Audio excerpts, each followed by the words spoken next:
Hello friends, எல்லாருக்கும் வணக்கம்.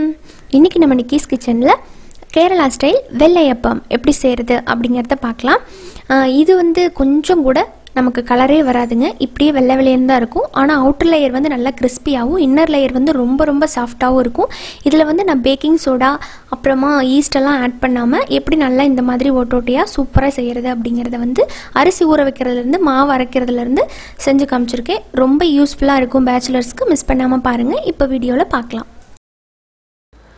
ஆப்பம் செய்கிறதுக்கு முதல்ல நம்ம முக்கியமான இன்க்ரீடியண்ட் அரிசி தான். அரிசி மட்டும்தான் வச்சு நம்ம செய்ய போகிறோம். நான் வந்து பச்சரிசி, மாவு பச்சரிசி அப்படின்னு கேட்டிங்கன்னா கடைகளில் கொடுப்பாங்க. பொங்கல் பச்சரிசி வாங்கக்கூடாது. மாவுக்குன்னே நல்லா உருண்டையாக இருக்கும். இந்த பச்சரிசி பார்த்திங்கன்னா நல்லா வெள்ளை வெளையர்னு எப்படி உருண்டையாக இருக்குது பார்த்திங்களா, இட்லி அரிசி மாதிரியே. இந்த மாதிரி அரிசியாக கேட்டு வாங்கிக்கோங்க. இதை வந்து ஒரு 5 மணி நேரத்துக்கு முன்னாடியே நல்லா ஊற போட்டு வச்சுட்டேன். 2 கப் எடுத்திருக்கேன். 2 கப் மெஷரிங் கப் இருக்கு இல்லைங்களா, அதில் வந்து நான் சேர்த்துட்டு 2 கப் சேர்த்துட்டு நல்லா ஒரு டைமுக்கு 2 டைம் அலசி கீழே ஊற்றிடுங்க தண்ணியை. அதுக்கப்புறமா ஊற வச்சுருக்கேன். நல்லா இந்தளவுக்கு ஊறி வந்திருக்கு. இந்தளவுக்கு நல்லா ஊறினா தான் உங்களுக்கு சாஃப்டாக இருக்கும் அப்பம் சாப்பிட்றதுக்கு. இப்போ இதை நம்ம வந்து ஒரு மிக்ஸி ஜாரில் மாற்றிக்கலாம். இப்போ இந்த மாதிரி ஒரு மிக்ஸி ஜாரில் பாதியாக போட்டு கூட நீங்கள் அரைச்சிக்கலாம்.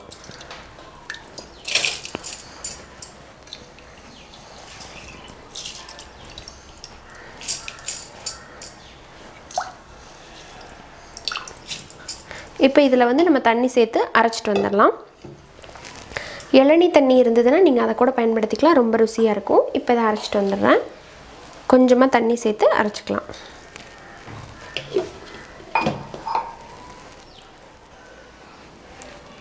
இப்போ அரைச்சி எடுத்துகிட்டு வந்தாச்சு. பாருங்கள், இந்த அளவுக்கு அரைச்சிருக்கேன். ஆனால் இது வந்து நைஸாக இல்லை, உங்களுக்கு பார்த்திங்கன்னா தெரியும். அப்படியே லைட்டாக ரவையாக இருக்கிற மாதிரி இருக்குது பாருங்கள். நைஸாக இன்னும் அரைக்கலை. இப்போ வந்து இதில் வந்து ஒரு குழிக்கரண்டி அளவுக்கு மட்டும் மாவு எடுத்து வேற ஒரு கிண்ணத்தில் ஊற்றிக்கிறேன். இதை வச்சு நம்ம வந்து பேஸ்ட்டு, ரைஸ் ஃப்ளார் பேஸ்ட் வந்து ரெடி பண்ண போகிறோம். மலையாளத்தில் வந்து கப்பின்னு சொல்லுவாங்க. அதை தான் நம்ம இந்த அப்பத்தில் சேர்த்து செய்ய போகிறோம். ரொம்ப நல்லாயிருக்கும். 1 கப்பு வந்து துருவன தேங்காய், அதையும் எடுத்துருக்கேன், சேர்த்துக்கலாம். இப்போது இதில் வந்து நீங்கள் பழைய சாதம் இருந்தது அப்படின்னா அதை ஒரு 1/2 கப் கூட சேர்த்துக்கலாம். சேர்த்துட்டு இப்போ நம்ம அதை வந்து அரைக்கிறதுக்கு முன்னாடி அந்த எடுத்து வச்சோம் இல்லைங்களா கொஞ்சமாக அரிசி மாவு, அதை வந்து இந்த மாதிரி ஒரு பேனில் ஊற்றிக்கலாம். அதுக்குள்ளே ஒரு கரண்டி மாவுக்குள்ளே ஒரு 2லேருந்து 3 கரண்டி அளவுக்கு தண்ணி சேர்த்து நல்லா இந்த மாதிரி தண்ணியாட்டம் ஊற்றிக்கோங்க. கெட்டியாக ஊற்றிடாதீங்க, ஊற்றினோடனே திக்காயிடும். இப்போ பேன் சூடானதுக்கப்புறமா நம்ம இதில் ஊற்றிக்கலாம். இப்போ இதை வந்து நல்லா மிக்ஸ் பண்ணிகிட்டே இருக்கணும். சடனாகவே கெட்டி ஆகிடும்.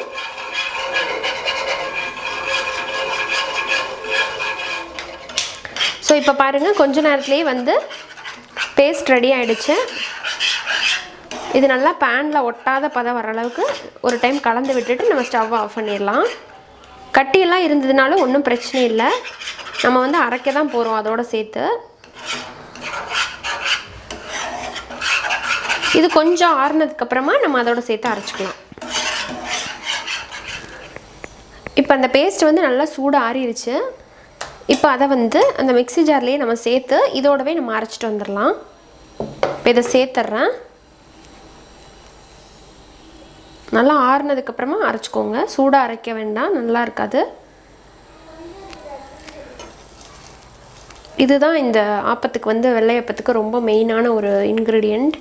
நம்ம ஈஸ்ட்டு பேக்கிங் சோடா சேர்த்துலினாலுமே நீங்கள் இந்த மாதிரி சேர்த்து பண்ணும்போது நல்லா ஓட்டையாக வரும் ஆப்பம், நல்லா புளிச்சதுன்னா. இப்போ இதை நம்ம வந்து அரைச்சிட்டு வந்துடலாம். இப்போ பார்த்திங்கன்னா மாவு அரைச்சாச்சு. நல்லா சாஃப்டாக நல்லா பால் மாதிரி இருக்குது. நல்லா வெள்ளை வெள்ளையர்னு, கொஞ்சம் கூட தரன்னு இல்லாமல் நல்லா நைஸாக அரைச்சிக்கணும்.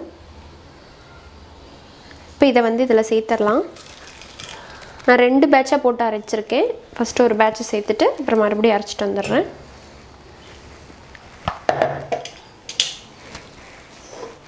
அடுத்த பேட்சும் அரைச்சாச்சு.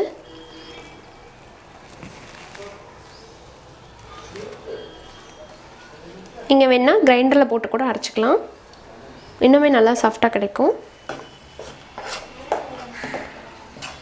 இப்போ நல்லா நம்ம மிக்ஸ் பண்ணி விட்டுடலாம்.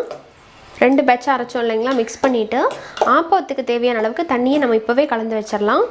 நல்லா ஃபெர்மெண்ட் ஆனதுக்கப்புறம், அதாவது நல்லா புளிச்சதுக்கப்புறமா நீங்கள் கலக்கிறத விட இப்போவே நல்லா கலந்து வச்சிட்டிங்க அப்படின்னா, இதெல்லாம் ஒரு சின்ன சின்ன டிப்பு நல்லா சாஃப்டாக வர்றதுக்கு உங்களுக்கு ஹெல்ப் பண்ணும். இப்போ இதில் நம்ம தேவையான அளவுக்கு உப்பு இப்போவே சேர்த்துடலாம்.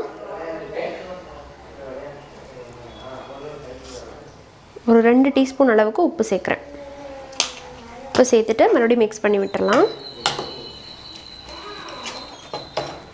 நம்ம இதில் இன்னும் கொஞ்சம் தண்ணி விட்டுடலாம். ஆப்ப மாவோட கன்சிஸ்டன்சி நீங்கள் டவாவில் ஊற்றுறீங்கன்னா கொஞ்சம் கெட்டியாக இருக்கணும். ஆப்பச்சட்டியில் ஊற்றுறீங்கன்னா நல்லா தண்ணியாக இருந்தால் தான் உங்களுக்கு சுற்றி விடுறதுக்கு வரும். தோசை மாவை விட இன்னும் கொஞ்சம் தண்ணியாக இருக்கணும், அப்போ தான் சரியாக வரும். கொஞ்சம் கொஞ்சம் பத்தலைன்னா அப்புறம் சேர்த்துக்கலாம், ஒன்றும் பிரச்சனை இல்லை. பிகினர்ஸாக இருந்தீங்கன்னா ஒரு டைம் 2 டைம் செஞ்சு பழகிட்டிங்கன்னா தண்ணி எவ்வளோ ஊற்றுறது அப்படிங்கிறது உங்களுக்கு நல்லா தெரிய ஆரம்பிச்சிடும். இப்போ பாருங்கள், இந்த அளவுக்கு கன்சிஸ்டன்சி இருக்கணும், அவ்வளோதாங்க.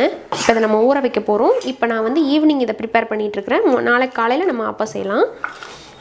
ஓவர் நைட் வந்து நீங்கள் விட்டுட்டிங்கன்னா நல்லா ஃபெர்மெண்ட் ஆகிடும்.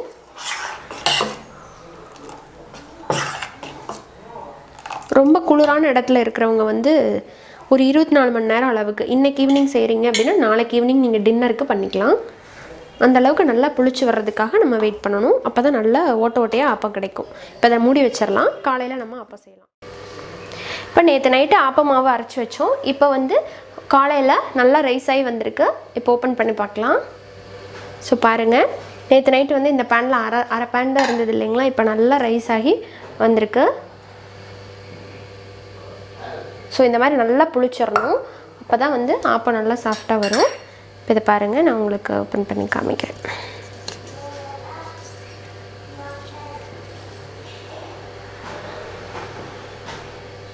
பார்த்தீங்களா எந்த அளவுக்கு இருக்குன்னு.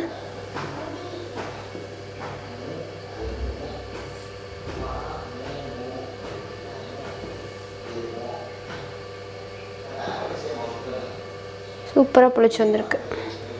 இப்போ ஒரு டைம் மிக்ஸ் பண்ணிடலாம்.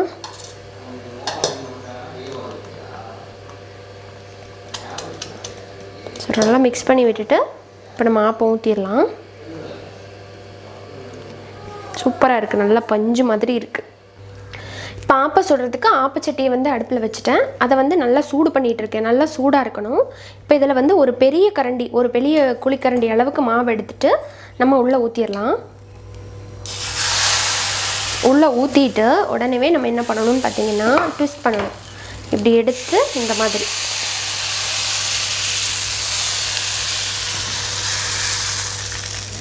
இப்போ அப்படியே வந்து சிம் பண்ணிடுங்க அடுப்பை.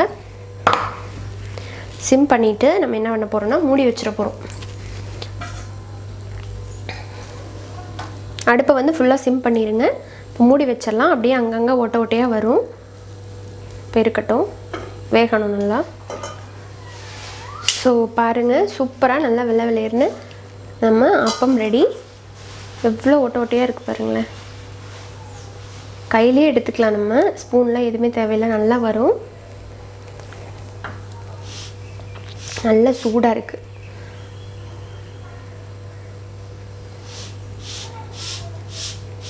இப்போ எடுத்து நான் வேறு அப்படியே பாத்திரத்தில் மாற்றிடுறேன்.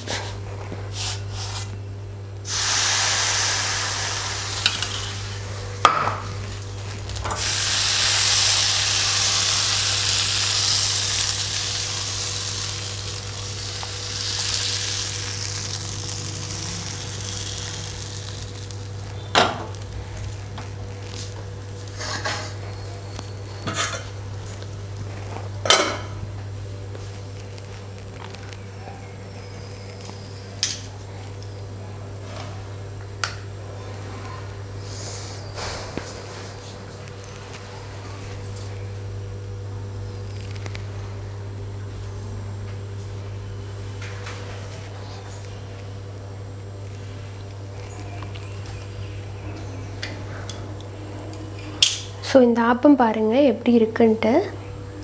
நம்ம இதில் ஆப்ப சோடாவோ ஈஸ்ட்டோ எதுவுமே சேர்க்காமல் அப்படியே பஞ்சு மாதிரி நல்லா ஓட்ட ஓட்டையாக ஆப்பம் வந்து சூப்பராக இருக்குது. நல்லா சாஃப்டாக இருக்குங்க. உங்களுக்கு பார்த்தோன்னே தெரிஞ்சிருக்கும், அவ்வளோ சாஃப்ட்டு.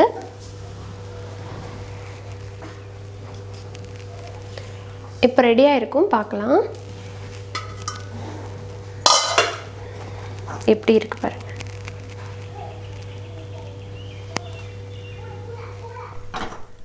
இந்த வெள்ளையப்பத்தை நீங்களும் இதே அளவுகளோட வீட்டில் செஞ்சு பாருங்கள். பிகினர்ஸ்க்கு ரொம்பவே யூஸ்ஃபுல்லாக இருந்திருக்கும்னு நினைக்கிறேன் இந்த வீடியோ.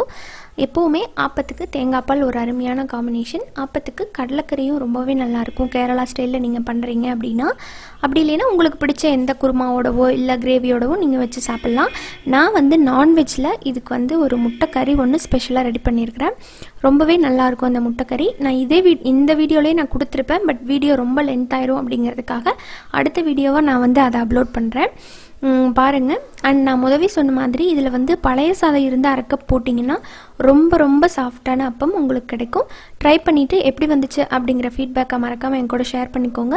இந்த வீடியோ உங்களுக்கு பிடிச்சிருந்ததுன்னா லைக் பண்ணுங்கள். யூஸ்ஃபுல்லாக இருக்குன்னு நினச்சிங்கன்னா ப்ளீஸ் ஃப்ரெண்ட்ஸ் அண்ட் ஃபேமிலியோட நிறைய ஷேர் பண்ணுங்கள். மறக்காமல் நம்ம சேனல் நிக்கீஸ் கிச்சனை சப்ஸ்கிரைப் பண்ணிவிட்டு கூட இருக்கிற பெல் சிம்பிளை அழுத்தி விட்டுருங்க. அப்போ தான் உடனுக்குடனே உங்களுக்கு ஒரு நோட்டிஃபிகேஷன் கிடைக்கும். என்னோட எல்லா வீடியோவையும் நீங்கள் மிஸ் பண்ணாமல் பார்க்க முடியும். இப்போ இன்னொரு இன்ட்ரெஸ்டான அண்ட் ஹெல்தியான ரெசிபியோட உங்களை சீக்கிரமாக வந்து மீட் பண்ணுறேன். அது வரைக்கும் நன்றி, வணக்கம்.